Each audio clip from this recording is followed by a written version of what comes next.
My name is Jason Lanier and I am here in Seward, Alaska.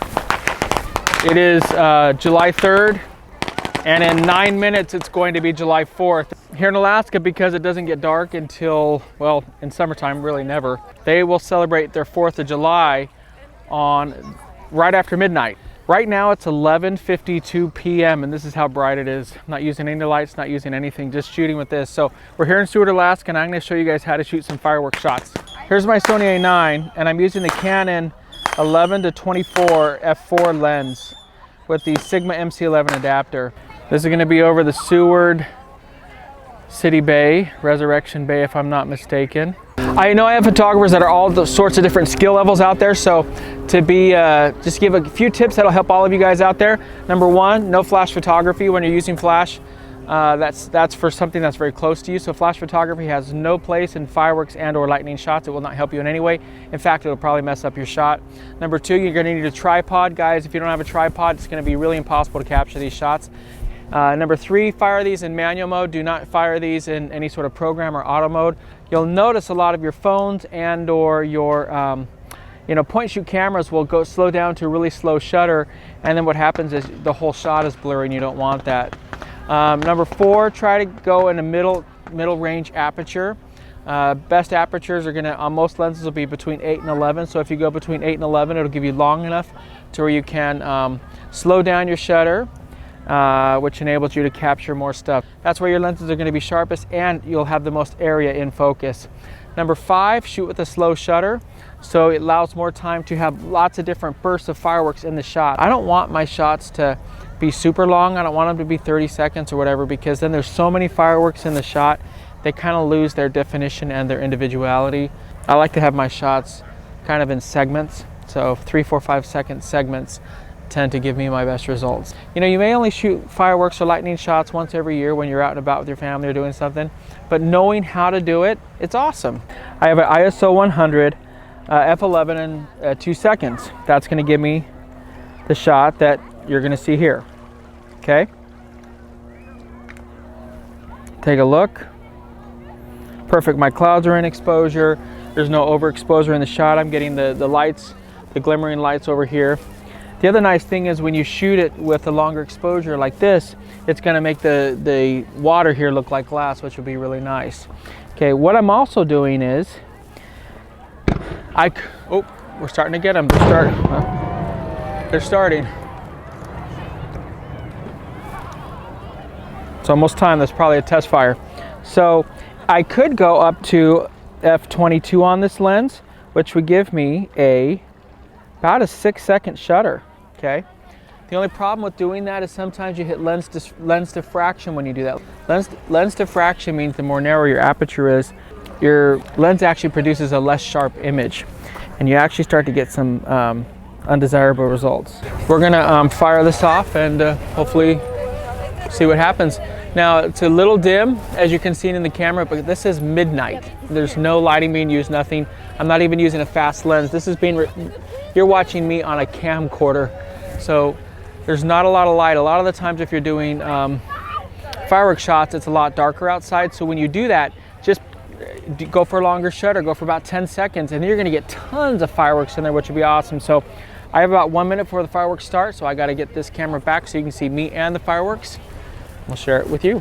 One thing to be careful of is make sure that if you're using a wide angle lens, don't point it to where it's too far down, because if you do, you're gonna get a lot of distortion as well.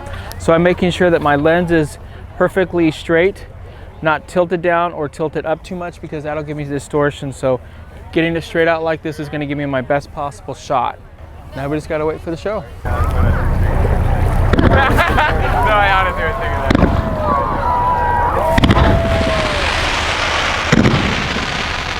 I'm gonna change my composition real quick right here, because it's coming right in right here.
God bless America.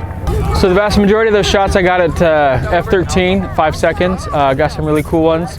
Changed it up during the thing. It was about a 10-15 minute presentation, which was really nice. They did a really great job, and it was really cool to be able to capture it. One point I would make to you guys is turn noise reduction off on your Sony so there's no delay in from when the shutter can fire. This is a brand new A9, and so I had it on, and as a result I didn't get as many pictures as I would have wanted to, but that's okay. I still got some awesome stuff. Grateful to be able to be here.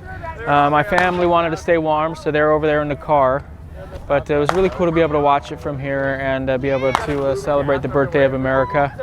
I love America. I love my country very much, and you know, we're not perfect, but I think we, for the most part, the majority of us try to do the right stuff and hopefully try to make the world a better place. I hope this has helped to be able to capture some stuff, guys. Again, this would be the same way you would capture lightning. Same way. Set your camera to an ambient exposure. Get the ambient exposure so you're not overexposing anything, because if you cannot expose for the lightning or you cannot expose for the fireworks, you have to expose for the ambient and then tie it in together with the fireworks. Keep in mind that fireworks and or lightning will add more light into your composition, which will could potentially overexpose it, so you may have to adjust for that if it's really, really dark. When it's like this, where there is a lot of light in the ambient exposure, then you don't have to do that as much. So hopefully this helps, guys. I just wanted to be able to shed light on anything I can to help photographers out there to get better shots. One other really cool tip that you could do, I didn't do it on this one, but I've done it in previous shots. I shot a wedding and they wanted fireworks in their shots. So what I did was I set my camera up the same way, and then I told the bride and groom to, like if it's on a 5-second shutter, they'd be outside of the frame, and then I'd have them run into the frame. I'd count like 1, 2, 3, 4, 5. They'd stand there, and right before the shutter would close, I would do a rear curtain sync on the flash, which means the flash would fire at the end of the shutter right before the shutter closes. And when it does that, it actually captures them in the shot. So give that a try, guys, and post a link and let me see if you guys got some cool shots with that. That's a tip that I've done with other clients, and it's really fun.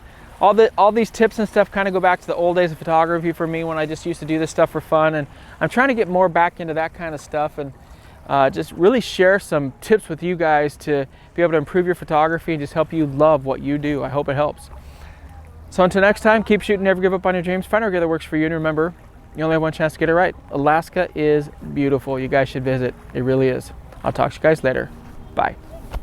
And to my boys, you guys know who you are. Hashtag YDQ. Out. You guys still here? Hello? Talking to you. Hey guys, if you want to learn online with me, go to patreon.com/JasonLanierPhotography, and you will be able to continue this craziness online from anywhere on planet Earth with me. If you want to join me live, go to JasonLanier.com/workshops, and you'll get to see me in my full glory live and in person, guys. I think there's a smudge on there. Is that it? Yeah, I got it. Talk to you later, guys. Bye.